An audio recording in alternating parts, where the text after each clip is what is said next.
Good evening, I'm Jeff Bennett. Amna Nawaz is away. On the NewsHour tonight, a fragile ceasefire holds between Israel and Iran as President Trump meets NATO leaders at a time of tension for the alliance.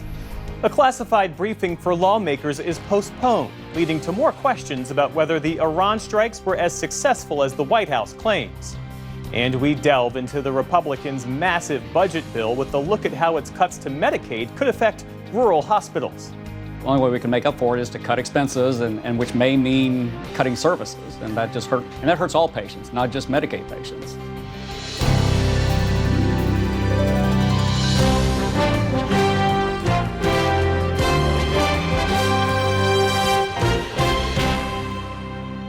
Major funding for the PBS NewsHour has been provided by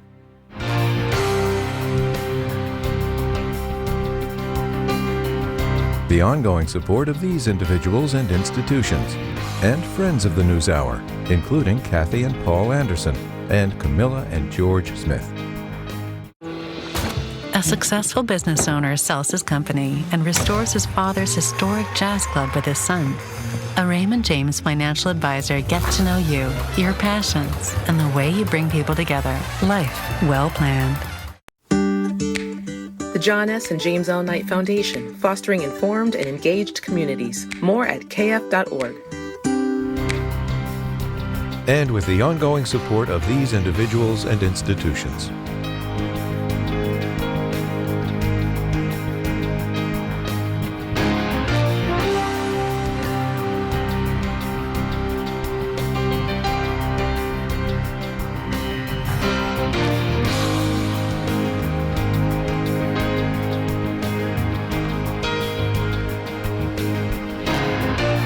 This program was made possible by the Corporation for Public Broadcasting and by contributions to your PBS station from viewers like you. Thank you. Welcome to the NewsHour. President Trump is in the Netherlands tonight in advance of tomorrow's NATO summit, while in the Middle East, the ceasefire between Iran and Israel is holding. Israel tonight described enormous damage to Iran's nuclear program, but the PBS NewsHour has learned an initial U.S. assessment of the damage caused by the American bombing of 3 Iranian nuclear sites suggests the sites have not been as destroyed as President Trump has claimed. Nick Schifrin is in The Hague tonight and begins with the apparent end of fighting between Israel and Iran. In Tehran, a tense quiet the city hasn't seen in nearly 2 weeks. A fragile ceasefire now holding after final strikes leading up to the truce. Israel said it hit dozens of Iranian missile launchers and military targets. And in the largest city in southern Israel, a barrage of Iranian ballistic missiles tore off the top floors of this apartment building. At least 4 killed, dozens wounded.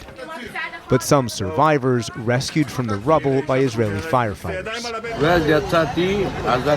I went out during the siren, and in the middle of the building, when I was going toward the safe room, it blew up.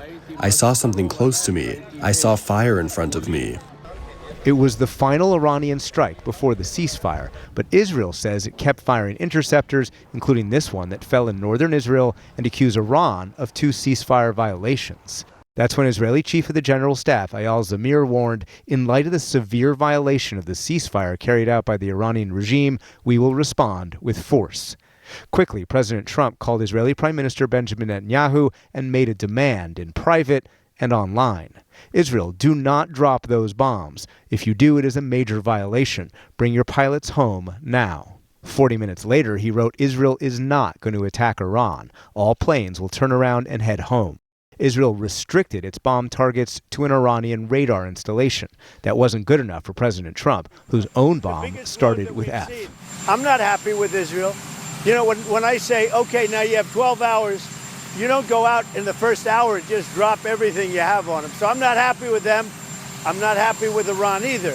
But I'm really unhappy if Israel's going out this morning because of one rocket that didn't land, that was shot, perhaps by mistake, that didn't land. I'm not happy about that. You know what? We basically have 2 countries that have been fighting so long and so hard that they don't know what the they're doing. Do you understand that? That unprecedented public anger at Israel preceded President Trump on Air Force One. 2 days after raising the possibility of Iranian regime change, he ruled it out. Do you want to see regime change in Iran? Oh, if there was, there was. But no, I don't want it. I'd like to see everything calm down as quickly as possible. Regime change takes chaos. And ideally, we don't want to see so much chaos. So we'll see how it does. You know, the Iranians are very good traders, very good business people, and they got a lot of oil. They should be fine. They should be able to rebuild and do a good job. They're never going to have nuclear, but other than that, they should do a great job. Israeli officials are ecstatic with the war's results, degrading Iran's nuclear program and missile inventory and proving they could fly freely over Tehran, as Netanyahu said tonight. We achieved a historic victory, and this victory will stand for generations. We removed from upon us two immediate existential threats: the threat of annihilation by nuclear bombs and the threat of annihilation by 20,000 ballistic missiles. As for President Trump, after landing in the Netherlands, he held a family photo with what he called his, quote, very good European friends. As he put it tonight, it will be much calmer in The Hague than what I went through with Israel and Iran. And Nick joins us now from The Hague. Nick, I understand there's a bit of a technical delay between us, but tell us what more you learned about this initial U.S. assessment of the damage done to Iran's nuclear sites. Jeff, according to two officials I spoke to who have knowledge of the assessment states that the nuclear facilities have not been obliterated and Iran could gain access to them eventually. Jeff, there was a robust debate before these strikes, according to the officials I've spoken to, about whether these bunker-busting bombs could be as effective as some people were saying they were, especially on the Fordo nuclear site, which is buried underground. This initial assessment, I'm told, indicates those concerns among the people who had concerns about the weapon's impact were more legitimate than some gave them credence to. All that said, Jeff, the assumptions that would support an assessment that the program is set back by only a few months don't take into account, I'm told, multiple variables, including does Iran have enough scientists after Israel killed many of them? Does Iran choose to work at these sites 24/7, knowing that Israel or the U.S. could attack? And one official says that if the U.S. Or Israel is willing to take another strike, then in fact the assessment says that the program is still set back years. That said, this is an initial assessment. Jeff, they often change, and senior administration officials tonight are still insisting that the program, quote, has been obliterated. Well, let's shift our focus to NATO, Nick, which kicks off in earnest tomorrow. What is tomorrow's summit expected to announce? Jeff, the headline out of here is a number, 5%. That is the number that all 32 members of NATO have agreed to spend in terms of their defense spending of GDP within the next decade. What does that include? 3.5% of their GDP on weapons, including for Ukraine, and 1.5% on what's being described as defense-related, everything from cybersecurity to infrastructure like bridges that can carry tanks. Never before have NATO members agreed to this level of spending. The previous goal, 2% made back in 2014, even today some don't meet. Much of this increased spending, Jeff, has come because of the threats that NATO faces today, especially from Russia. Since that full-scale invasion that Russia launched in 2022, European officials tell me Russia has reconstituted its defense industrial base to the point where it can build weapons that go beyond what Russia needs to wage war in Ukraine. But here, Secretary General Mark Rutte has been very clear that he credits NATO's increased defense spending on pressure from President Trump. So, do you really think, if Donald Trump would not have been president, that tomorrow he would get to the 5%? Are you really thinking that? I am not.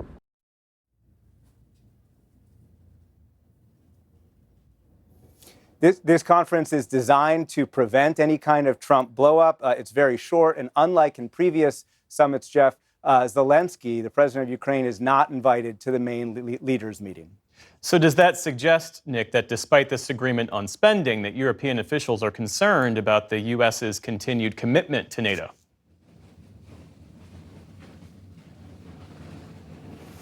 It definitely does. As you and I have talked about for the last month, senior European officials continue to tell me that they are concerned about President Trump's commitment to European defense, most notably about Ukraine.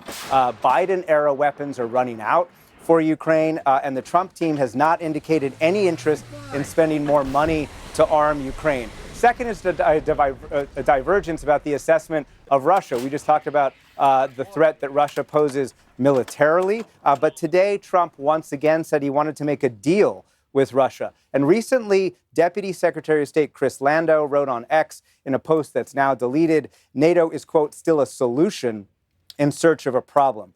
And then there's European concerns the U.S. will withdraw some of its troops from Europe. A senior European military official told me today the new spending requirements assume that the U.S. will keep its troop levels in Europe.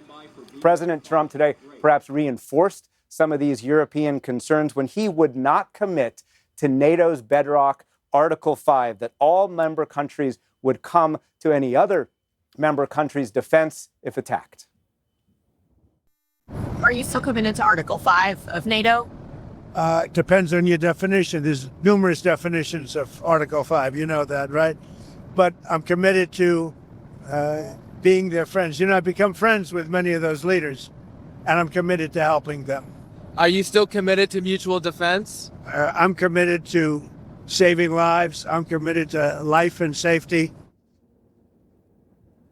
European officials say there is only one definition of Article 5, and that is collective defense, in which the United States would need to be willing to go to war for Europe. And without that commitment, they say, Jeff, the alliance is weaker. Nick Schifrin reporting from The Hague tonight. Nick, our thanks to you.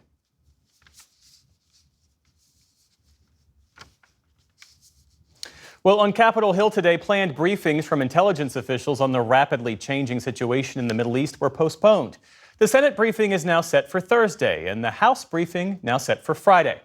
A short while ago, I spoke with Senator Mark Warner of Virginia, the top Democrat on the Senate Intelligence Committee, and began by asking him about the White House's reasoning for pushing back the briefings.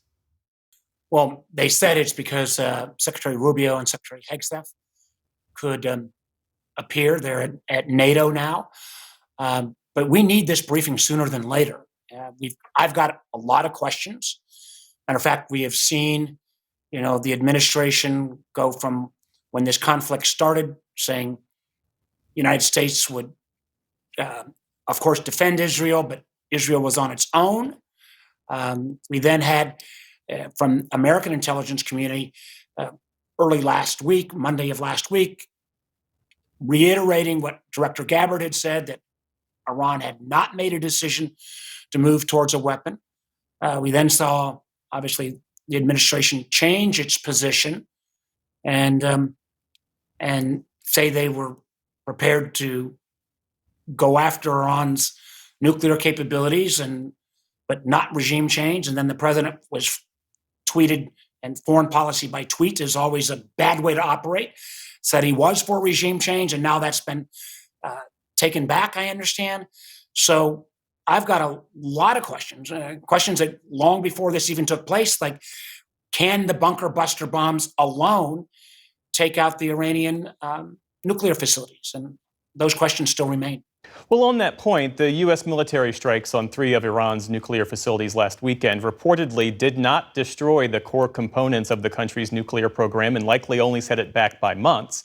This is according to an early assessment by the Pentagon's intelligence arm. I know you can't discuss specific intelligence, but so far as you know, what should we understand about the strategic impact of those strikes? Well, Jeff, I actually believe that classified information needs to say classified, and I'm not going to comment on any of those public reports about classified information. I will ask this, the question I just posed: can dropping of bombs alone completely take out Iran's nuclear capabilities because the conflict was already in process? Did Iran in any way move any of the enriched uranium to other sites? The question is also, is now that the United States has attacked, has Iran agreed not only not to strike back against our close to 40,000 troops, whose safety is paramount, in region? Are they not going to strike directly? Does that also go to their proxies in the region? Hezbollah, some of the Shia militia groups, does that also go to Iran not taking cyber action against the United States? So I wish the administration should have had that report to us today. They should have frankly notified the whole Gang of Eight before this attack. But they need to get up here and answer the very legitimate questions that we as senators have, but also that Americans have. Are we still in harm's way? Has this job been fully carried out? And if not, what next? Listen, I would hope it all would work out as the president has proposed, but we can't rely on hope alone. And clearly, Iran, I don't want to mince any words, Iran should not have a nuclear weapon. This is a rogue regime. But there are reasons that previous presidents, including President Trump in his first term, didn't take this kind of action because these same questions about can you take it all out with bombs only, without additional activities, and then what next? I think the American people and we as their elected representatives need those answers sooner than later. Since World War II, nearly every time a U.S. president has used military force, it has been without explicit prior approval from Congress. What makes this time different? Well, what makes this time different is most of the times that those actions have taken, there's been an immediate action that's required generally an immediate response. In this case, we actually have the Israeli foreign minister on Saturday before the attack took place said the Israeli actions alone had set the Iranian effort back a couple of years. Is that true? If it is true, what was the precipitating action of this moment at this time? Did our intelligence get it wrong that Iran had actually decided to move forward on a bomb, or did our intelligence get it right? And did the president rely or simply depend upon another country's intelligence and totally disregard our intelligence? We've also seen historically that when a president disregards intelligence, or in the cases we saw with Iraq, changes intelligence to meet their needs, those are usually bad outcomes for America and Americans. You mentioned the range of dangers posed by Iran retaliating. What specific steps should the administration, should Congress take right now to protect Americans at home and abroad? Well, clearly we've got our troops on heightened alert, but what are we doing to continue to increase our cyber defense capabilities, particularly since this administration on the cybersecurity agency has literally cut half of the personnel? What are we doing to make sure that we're, for example, China's already penetrated our telecom networks, but we have no plan on getting them out? What are we doing to prevent Iran from taking similar cyber action? And the idea of surrogates. I think one of the things that was good news so far that we had not seen either Hezbollah, even though they're in a much weakened state in Lebanon, or the Iraq Shia militias that are very loyal to Iran take actions against our troops. Does this ceasefire mean that those third-party actions are also going to be prohibited? I don't know the answer to those questions. And I think it's incumbent upon the administration to lay out what happened, how much of their goals got obtained, and what is the plan going forward. I also think our remaining friends around the world, which obviously have been somewhat diminished with some of the president's actions on sometimes treating our friends as foes and our foes like Russia as friends. How are we going to deal with this on any kind of concerted action by Iran as well? Democratic Senator Mark Warner of Virginia, thanks again for your time this evening, sir. We appreciate it. Thank you, Jeff. Now to two additional perspectives on the conflict with Iran. Aaron David Miller is a senior fellow at the Carnegie Endowment for International Peace and a longtime State Department official in both Democratic and Republican administrations. And Holly Dagres is a senior fellow at the Washington Institute for Near East Policy. She spent her teenage years in Tehran and curates The Iranist. That is a weekly newsletter. Our thanks to you both for being here. Aaron David Miller, I'll start with you and your initial reactions to this U.S. intelligence assessment, this early assessment that believes the strikes on Iran's nuclear program sent it back only a few months at best. As a former member of the intelligence community, I take clear, accurate, and unbiased and non-politicized intelligence seriously. DIA's estimates have always been pretty conservative, and it's early days yet, as the Brits would say. This is one assessment. And frankly, since I don't believe in Hollywood endings in this region, game changers, inflection points, transformations, I think we have to be very, very, very sober and clear-eyed about the road that lies ahead. In terms of what damage we've actually done that would, in the administration's words, president's words, quote, totally obliterate, unquote, Iran's nuclear program. I don't think that's what's occurred. And second, how you convert a tenuous ceasefire into a full cessation of hostilities and then a political agreement, which seems to me the only way to actually, unless we're talking about changing the regime, the only way to guarantee, if there is such a guarantee, that Iran won't have a nuclear weapon. And Holly Douglas, where does this leave the Iranian regime? Does it emerge stronger just by having survived these strikes? Well, that's an important question that we're trying to answer right now because we're not exactly sure what are the dynamics within the clerical establishment. I think one journalist from Tehran noted, we don't know where the supreme leader is. He's been hiding in a bunker. For all we know, he might not be around anymore because of all these rumored conversations about maybe replacing him.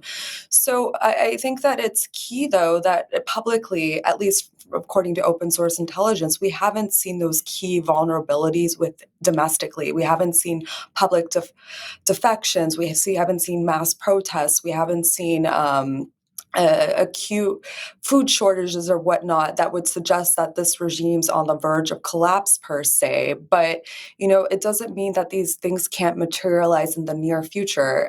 So these are really important indicators to watch. And Holly, is there any reason to think that the regime would reconsider its nuclear ambitions as a result of these punishing military strikes? The Islamic Republic has spent hundreds of billions of dollars on its nuclear program. It has had its nuclear scientists assassinated over the years, of course, during those 2-week wars as well.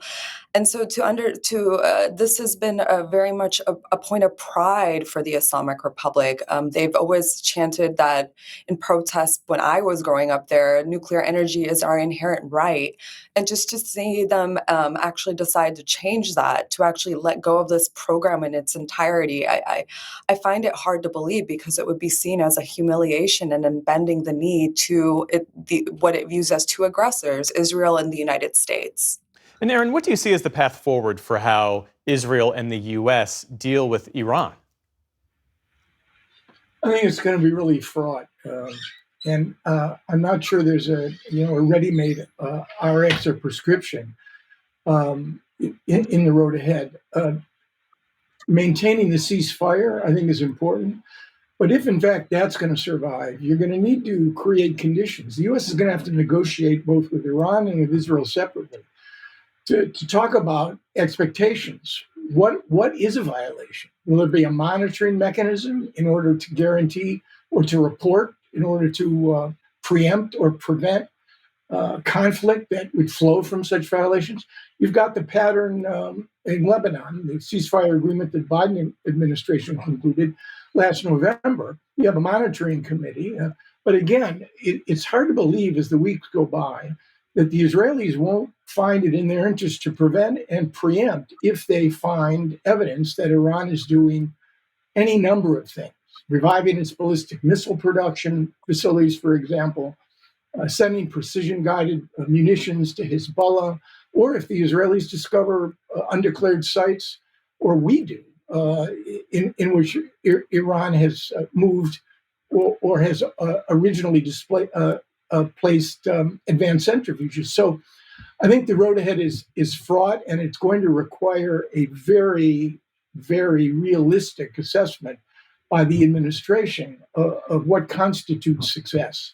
And we have a couple of minutes left. I want to get both your perspectives on this notion of regime change. Throughout this conflict, Israeli officials have talked openly about wanting to see regime change in Iran. The U.S.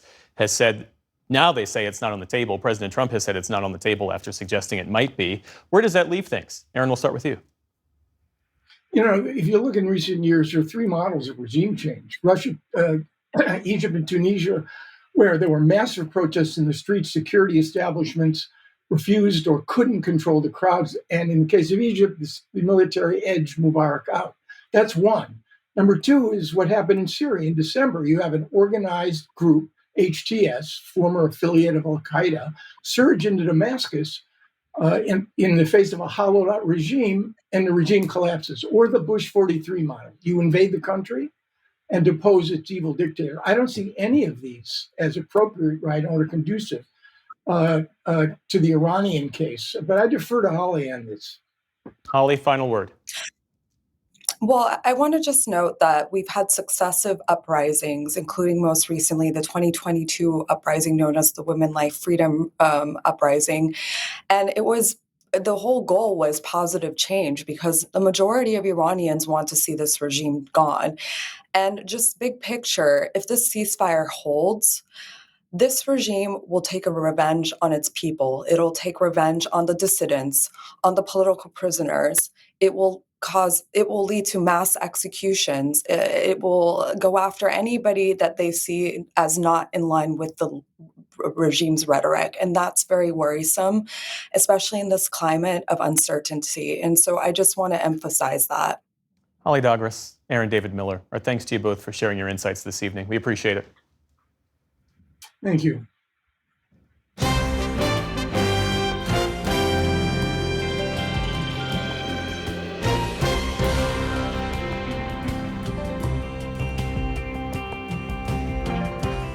In the day's other headlines, this week's life-threatening heat wave is peaking in some parts of the Northeast, with more than 160 million people enduring brutal conditions. The purple you see represents extreme heat warnings. They cover much of the eastern seaboard, including major cities like New York, Philadelphia, and Boston. All three have declared heat emergencies, with temperatures hitting triple digits. Meantime, the first named storm of the Atlantic hurricane season has formed. Tropical storm Andrea is not expected to hit land and is set to dissipate by tomorrow night. U.S. Health Secretary Robert F. Kennedy Jr. told lawmakers today that he's hired back nearly 1,000 staff who'd been laid off from the CDC and the National Institutes of Health. Kennedy had vowed to cut 10,000 jobs across those agencies, plus the Food and Drug Administration. He acknowledged today that some who were let go are needed after all, even as he maintained that shrinking his department remains a priority. Throwing money at this agency has not worked. We need to realign the agency. We need to recalibrate its trajectory so that it transforms our healthcare system from a sick care system into a healthcare system. Also on Capitol Hill, Federal Reserve Chair Jerome Powell told a House committee that the Fed is, in his words, well positioned to wait and see how the economy plays out before making any adjustments to interest rates. That's despite intense pressure from President Trump, who often criticizes Powell personally for not cutting rates immediately. The National Transportation Safety Board says failures at several levels led to a door plug panel to come off during an Alaska Airlines flight last year. An accident like this only happens when there are multiple system failures. In a hearing today, NTSB Chair Jennifer Homendy blamed Boeing, its supplier, and the Federal Aviation Administration for the incident. She credited the heroic actions of the crew for preventing any fatalities. An investigation had already found that several bolts securing the door plug were removed and never replaced. The NTSB said inadequate oversight by the FAA let that error go unnoticed. In the Gaza Strip, witnesses and hospital officials say Israeli fire killed at least 44 people today near aid distribution sites in central and southern Gaza.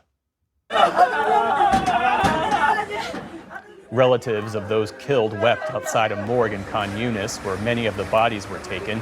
Survivors say they were trying to feed their families when Israeli tanks and drones opened fire. I was going to bring food to my siblings, my brother. We got injured. There was a lot of fire. It's difficult. Difficult. It is food with the taste of blood.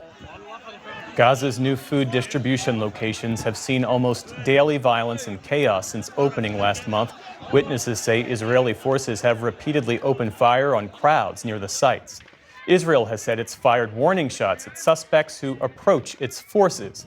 Today's attacks came as Gaza's health authorities announced the total number of Palestinians killed in the war so far has surpassed 56,000. On Wall Street today, stocks neared their all-time highs amid those easing tensions in the Middle East. The Dow Jones Industrial Average added more than 500 points on the day. The Nasdaq jumped nearly 300 points. The S&P 500 also ended sharply higher.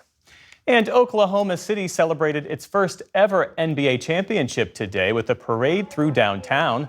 Thunder team members rode atop double-decker buses as thousands of fans cheered their first title since the team moved there from Seattle back in 2008.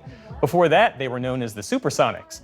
Before the parade, the team kicked off the day's festivities by hoisting the Larry O'Brien Championship trophy at a ceremony in the city's Paycom Center. The Thunder defeated the Indiana Pacers in Game 7 of their series on Sunday night. It was the most watched NBA Finals game in 6 years. Still to come on the NewsHour, the impact the Republicans' massive budget bill could have on rural hospitals. The Trump administration rolls back environmental protections for nearly 59 million acres of forests. And we explain the process President Trump is using to try to pull back billions of dollars already appropriated by Congress. This is the PBS NewsHour from the David M. Rubenstein Studio at WETA in Washington and in the West from the Walter Cronkite School of Journalism at Arizona State University. Time is running short for Capitol Hill Republicans hoping to pass the president's massive tax and spending plan by his self-imposed deadline. Republicans don't need a single Democratic vote if they can keep their side of the aisle united. Congressional correspondent Lisa Desjardins joins us now. So, Lisa, you were on the Hill all day. Now you're here in the studio, and the Senate is trying to pass this bill by as soon as this weekend. Is that right? But the Republicans, even among themselves, have a lot of issues about how this bill's turned out so far. Bring us up to speed. They do. There are important developments here in just the last 2 days. And I want to remind viewers, I warned you I would say this again, this could be the largest, by money numbers, bill in American history. So it's so important to pay attention right now. What we're watching especially is a Senate parliamentarian. She has the ability to rule whether the provisions in this bill meet the budget rules to go through under the process that they're using. And she has made some important rulings. I want to talk to you about what's in and what's out of this bill. So far, the parliamentarian has ruled out of the bill that limit on courts and their ability to enforce injunctions against President Trump. That is out of the bill. Also out of the bill, per her rulings, a sale of vast amounts, millions of acres of federal land. In addition, out is the initial SNAP, used to be called food stamps, changes that would have cut over $100 billion from that program. But today, in the bill, a different version of that. And this is what's important to remember is Republicans, as they're getting these rulings day by day, are trying to come up with different versions of these provisions that can pass muster with the parliamentarian. We are waiting tonight to find out about some of the biggest, which is Medicaid. There is a provider tax change in that. That's a lot of kind of Washington gobbledygook, but it's a way that states can use money, fund money to get more federal dollars on Medicaid. Republicans see it as a scam. We're waiting to see how the parliamentarian sees it. So what's the realistic timeline for the Congress to pass a bill this big? You know what? Reality and Congress are like, I don't know, like water and outer space. Like it just doesn't, they don't really go together, but we are trying to game this out and figure things out. Senator Thune, the leader, would like to get this passed by this weekend. So under his idea, yes, they potentially could do it if everything comes into place. What is helping him is pressure from President Donald Trump. I want to show you how he is stepping up the deadline pressure. This is what he wrote in social media today. Get the deal done this week, and no one goes on vacation until it's done. I can tell you that senators will for sure stay in town this weekend until it gets done, but we don't know about the House. We expect the House to have to react to this. Now, what I also want to talk about is the steps that are needed to pass this bill now. The timeline is important here. First, as I said, the parliamentarian must go through everything in the proposal. Then Senate Republicans have to release their draft bill. We don't even have the text of this bill yet, and it is a massive one. Then the full Senate would vote. That would take 1 to 3 days, and then it would go back to the House. So this would be lightning speed to get it done by the end of next week. It's not impossible, but they also do not have all the votes pinned down yet. You know, Lisa, it seems like every time a big bill like this is up for discussion, the question is, will it pass? Will it pass? And it always seems to pass. I mean, might that be the case this time as well? I know. People are always like, you always are making us think like, oh, it's on a knife's edge. I think the question here is not if, but when and what, because they are negotiating some major provisions in this bill, and I'm not clear they can get this done in the timeline they want. I want to look at some of the problems that they're having even right now. First of all, one of the major issues is state and local tax deductions. This is a make or break issue. And you can look here, those are 5 Republicans in the House that say they will not vote for anything unless it meets their $40,000 threshold for that deduction. Now, the problem is some senators don't like that either. They want that out. They disagree with them. Another issue, climate and the tax credits for solar and wind, for example, in this bill. There is a group of Republicans that look at these who are fighting for more renewable energy credits in this bill. Those are 4 senators. They have the power to make or break this bill. But then you go back to the House, and there are, including one senator, there are enough who want to make those tax credits go away faster. So the Republicans have to negotiate these very difficult groups. And the biggest one is Medicaid. The biggest concern right now, rural hospitals, which stand to lose a lot of money, they say, and could make or break their bottom line, depending on how the Senate handles this bill. Lisa Desjardins, our thanks to you and your team on the Hill. As always, appreciate it. You're welcome. Well, Lisa mentioned those rural hospitals across the country, many already struggling to stay afloat, that could face devastating consequences if those proposed Medicaid cuts in that domestic spending bill become law. To help us better understand what's at stake, I spoke earlier with the Director of Reimbursement for the Citizens Memorial Hospital System in southwestern Missouri, Tim Walters. Tim Walters, thanks so much for being with us. Thank you. So tell us about your hospital system, Citizens Memorial. How big of an area do you serve, and what's the makeup of your patient population? So we serve about a 7-county area in southwestern Missouri, around 100,000 population, and roughly 55% of our patients are Medicare, 15% are Medicaid, and several more that are VA or uninsured. So about 77% of our patients are either government or uninsured. So that's a very heavy government payer mix. That's why we're very sensitive to any cuts to that Medicare or Medicaid funding. So if the proposed Medicaid cuts go through, how serious would the impact be on your hospital system? What's in the Senate Finance bill would probably cut about $3 million per year of funding for our hospital, which would be coming right off our bottom line when we tend to operate right at break even. So we would have to find a way to make up for those cuts. It's hard to cut expenses at this point, so curtailing services, trying to figure out a way to make up for those cuts would be very difficult for us. Do you worry that rural hospitals like yours might have to shut your doors? It's a possibility. I mean, we're hoping we'd be able to weather that kind of a cut, but we're not positive. We would certainly cut some services first. Before we would, hopefully get to the hospital itself, and we'd hopefully be able to withstand that. But a dozen Missouri hospitals have closed in the past decade, and I feel very, very confidently that there'll be several more that would close in the light of those kind of cuts. And what's that mean for patient care? Well, just be further distances they'd be traveling. They'd be, right now we're about 40 minutes from the nearest urban area. And with our 7-county service area, we got patients traveling over an hour just to see us, much less to go on to urban areas. So further out in rural Missouri, if those hospitals close, it's going to be that much further to travel to access care. Missouri Senator Eric Schmitt said recently, this is a quote, "The only people that would lose coverage under Medicaid are illegal immigrants and people who don't qualify or people who choose not to work." From your vantage point, how big of a problem is fraud in the Medicaid system? We just don't see that in our patient mix. I mean, most of our patients are working, for example. I mean, I'm sure there are some that are not, but in most cases, because they have underlying health conditions or they're taking care of young children or they're elderly. And so we don't see that as a big issue in our area. So yeah, that's just not what we are experiencing. As you mentioned, rural hospitals already operate on razor-thin margins. Is there any capacity, any cushion to absorb potential cuts? That's the problem. We really don't have that much cushion. As I mentioned, with 77% of our patients being government, the only way we could raise rates is on that minor population of 23% of our patients that are commercial. And we don't even have, as a small rural hospital, we don't have the clout to negotiate better rates anyway from them. So the only way we can make up for it is to cut expenses, and which may mean cutting services. And that just hurts all patients, not just Medicaid patients. So You've been speaking with lawmakers while you've been here in the D.C. area. What's the message that you're taking, and how is it being received? The message is simply, Medicaid is a key part of what we need to operate on, and we just don't need further cuts in rural hospitals in particular.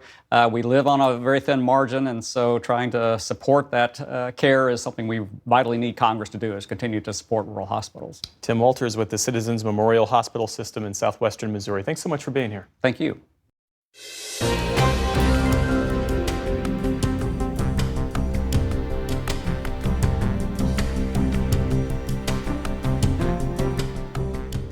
The Trump administration is rolling back decades-old protections for nearly 60 million acres of national forest. The so-called roadless rule had prevented logging, mining, and road building in designated areas across more than 40 states. The new changes would open those sites, it's about a third of national forest land, up for development. Environmental groups quickly denounced the plan, but the administration called the move common sense and said it would jumpstart timber production and aid in fire prevention. For more, we're joined now by Kirk Siegler, a national correspondent for NPR who covers the western U.S. Kirk, it's great to see you. So it was President Clinton in his final days in office who used his executive authority to protect tens of millions of acres of national forest. Give us a sense, how vast was the area that this rule covered, and what's at stake now if these protections are rolled back? Well, this at the time was huge, and it's interesting for those of us who've been covering public lands for so long. This issue had kind of gone away, and then suddenly, like a lot of things in the Trump administration, here it is back. When President Clinton first signed it as he was leaving office, this was a huge decree of protections, or we should say added protections for national forest land across the country, largely across the West here and in Alaska. And when he signed the decree, it of course then was litigated for years and years. But I think looking back on it, it's interesting to think that this really did set a precedent for future Democratic presidents anyway. President Obama went on to use his pen and executive order to protect large national monuments in Utah and other states. So looking back on the roadless rule, it sure did lead to a lot more protections and a lot of controversy because, by federal law and traditionally, it's Congress that has to designate wilderness areas. And these forests that we're talking about, many of them are remote, they're hard to reach. I mean, do you expect that we'll see a surge in logging and mining and drilling and development? Well, this is a kind of hard question to answer right now because, like anything, I kind of hate to compare it to, say, the onshoring of domestic manufacturing or that push to sort of bring logging back to places like the Pacific Northwest where I'm talking to you. This will take years, and as you say, a lot of these roadless areas are very remote. They're also hard to reach, expensive to develop, and it's not, in many cases, politically popular. Looking at the Tongass National Forest in Alaska, this has been subject to controversy for years. Closer to home in the Pacific Northwest here, the Frank Church River of No Return and the adjacent roadless areas adjacent to that wilderness area in central Idaho, just vast. These are places that aren't necessarily easily going to be developed, and the timber industry has been pretty, I would say, curtailed, at least in the Pacific Northwest recently, in the recent years, really since the 80s and 90s. So it's very hard to imagine right now just immediately flipping a switch and saying these places are going to be logged, because a lot of the timber companies that are left have really moved to private land for a number of reasons. So, Kirk, you've been speaking with environmentalists and conservation groups as you've been reporting this story. What are their main concerns? Well, they're saying that this is being done as part of a, under the guise of decreasing wildfire threats and getting in and doing more forest management and active forest management. But they're pointing out that, or at least telling me that a lot of the cases, the wildfire risk is more closer to cities here in the West that are built out into the woods or directly adjacent. And these roadless areas are far more remote and in areas that don't typically burn to the scale that we've been seeing in the large catastrophic fires in California, Hawaii, and Colorado in recent years.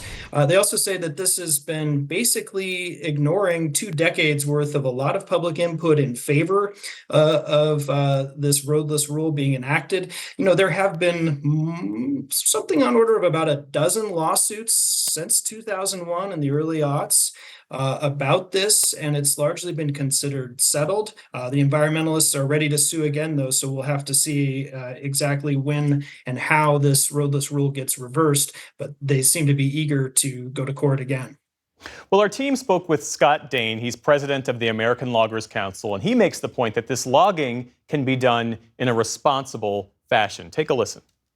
The loggers are actually the tool to allow forest managers, foresters to achieve their objectives and their prescriptions of addressing forest health. And so when people think about logging from 50 years ago is not logging today. We go in and we harvest timber based on silvicultural scientific practices. Access to timber has been choked off, access to these national forest lands.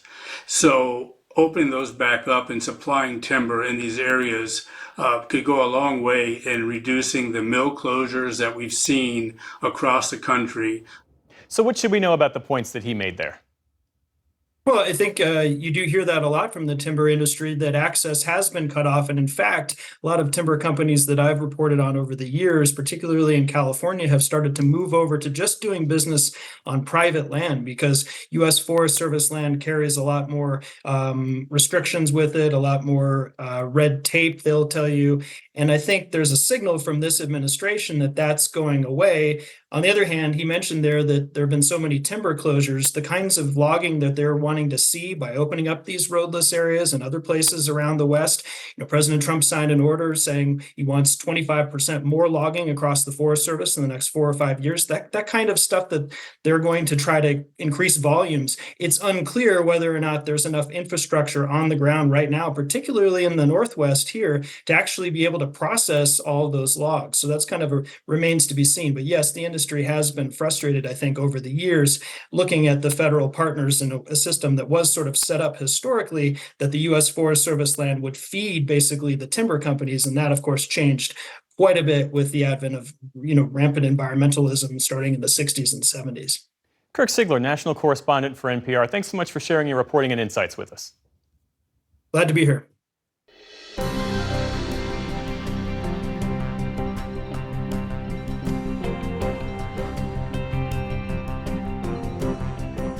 The House has approved President Trump's request to claw back billions of dollars in funds already appropriated by Congress for things like foreign aid and public media, including money that supports this program. That request now goes to the Senate, which will hold a hearing on it tomorrow. We want to take this moment to explain this process and some of the arguments around it. Here's Laura Barón-Lopez. So help me God. Congratulations. Almost immediately after taking office for the second time, President Trump moved to slash government spending. He halted almost all foreign aid, paused federal grants and loans, and pulled money for everything from scientific research to libraries. A flurry of lawsuits followed, and many of the cuts are now paused. But the moves have brought renewed attention to a critical question about the separation of powers in the U.S. Can a president just refuse to spend money that has been appropriated by Congress? The Constitution clearly outlines that the power of the purse resides with Congress. The executive branch is then tasked with the execution of those funds. So it is legally mandated that executive branch agencies follow the laws as written by Congress to spend appropriated funds as intended. But what happens when an administration doesn't like the way Congress has told it to spend money? For a long time, this wasn't an issue. There is a commonly cited example that dates back to the 1800s. There was a lot of money appropriated for war with France that didn't end up needing to be spent. So President Jefferson didn't spend it with the consent and understanding of Congress. Through much of this country's history, this was worked out in more informal ways. That all changed with President Nixon. In the early 1970s, amid the Watergate scandal, he decided not to spend billions of dollars for all sorts of programs he didn't like, what's known as impoundment. I will not spend money if the Congress overspends. The constitutional right for the President of the United States to impound funds, that right is absolutely clear. But the courts disagreed. In lawsuit after lawsuit, judges found Nixon overstepped his authority. In one case, Nixon cut money appropriated to cities for sewage treatment. The case made its way to the Supreme Court, which ruled unanimously that Nixon couldn't withhold the funding. Largely in response to Nixon's actions, Congress, controlled by Democrats at the time, passed a law that laid out a process by which a president could withhold funds. The Impoundment Control Act of 1974. The idea was that the impoundments were not just unlawful, but also highly disruptive, that no one could count on the federal government's commitments of funding.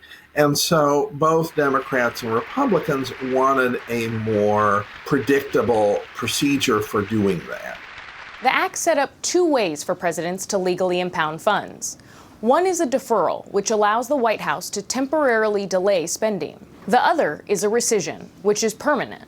That process starts with the White House sending a message to Congress, laying out the package of money it wants to claw back. Congress would then have 45 days to consider that package. Now, at the end of that 45 days, if Congress did not affirmatively approve that package or components of it on a simple majority basis, that funding would have to go into effect. Now, importantly, kind of during this 45-day window, the process allows the executive branch to temporarily withhold funding. After Nixon, every president from Ford to Clinton submitted rescission requests, nearly 1,200 of them in total, for things from energy programs to weapon systems. Altogether, they accounted for about $77 billion, and Congress approved roughly a third. Presidents George W. Bush, Obama, and Biden didn't use rescissions at all. In 2018, President Trump asked to claw back more than $14 billion for foreign assistance, agriculture, energy, and health programs, but it failed in the Senate. Since then, Trump and his allies have made their thoughts on impoundment clear. I will do everything I can to challenge the Impoundment Control Act in court and, if necessary, get Congress to overturn it. I will then use the president's long-recognized impoundment power to squeeze the bloated federal bureaucracy for massive savings. The issue came up in a confirmation hearing for the director of the White House Office of Management and Budget. Do you believe the Impoundment Control Act of 1974 is the law of the land that you must follow? It is the law of the land. As you know, the president has run on that issue. He believes it's unconstitutional. For 200 years, presidents had the ability to spend less than an appropriation if they could do it for less. Often when Congress says spend money, it might say give out grants for medical research and don't give away more than or give up to $100 billion. The president has some argument that he could say, I'm only going to spend 50%. The law gives him the discretion to do that. Some have also argued presidents can impound funds when they think an appropriation is unconstitutional or jeopardizes national security. A tracker kept by Democrats has identified more than $425 billion in congressionally appropriated funds that Trump has blocked in his second term. As of April, the Government Accountability Office, an independent agency in the legislative branch, had opened almost 40 investigations of those moves. In 2020, the office found Trump violated the law when he withheld aid to Ukraine, an incident that became central to his first impeachment. And last month, the GAO announced Trump violated the law when he refused to spend funds appropriated for electric vehicle charging stations. In the past, when presidents didn't want this bridge and water project or this kind of weapon system, they would go back to Congress and fight it out in a kind of legislative trench warfare. And what the Impoundment Control Act tried to do was try to create a very pro-Congress system. Despite President Trump's feelings about the Impoundment Control Act, his rescission request this month cited the law. It includes over $9 billion in cuts to foreign aid, the State Department, and public media. The 45-day congressional approval window will be up in July. But if the request isn't approved, some experts say there will be even more questions about the legality of Trump's cuts so far. Questions that may only be resolved when one of the current challenges reaches the Supreme Court.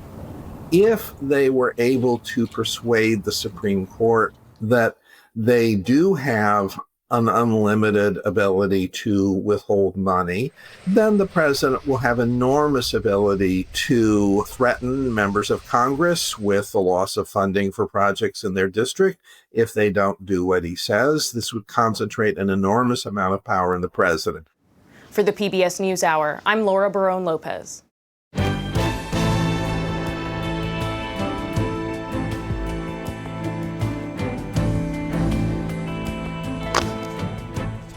And there's a lot more online right now, including our science correspondent, Miles O'Brien, taking a closer look at the Rubin Observatory's newly released images of the cosmos. You won't want to miss that. That's on our Instagram.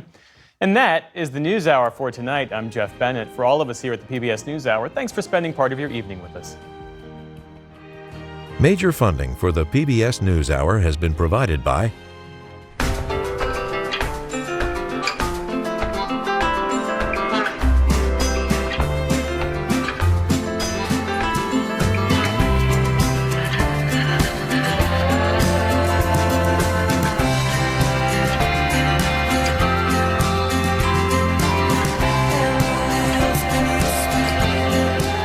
moving our economy for 160 years. BNSF, the engine that connects us. the William and Flora Hewlett Foundation. For more than 50 years, advancing ideas and supporting institutions to promote a better world. At hewlett.org.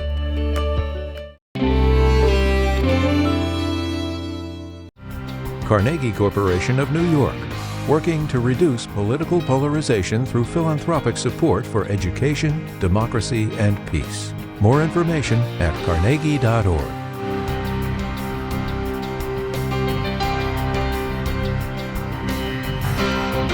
And with the ongoing support of these institutions.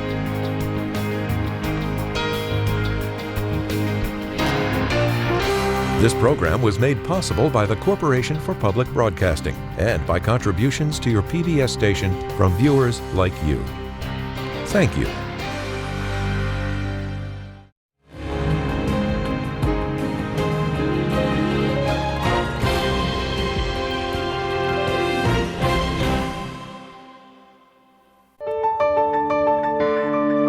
You're watching PBS.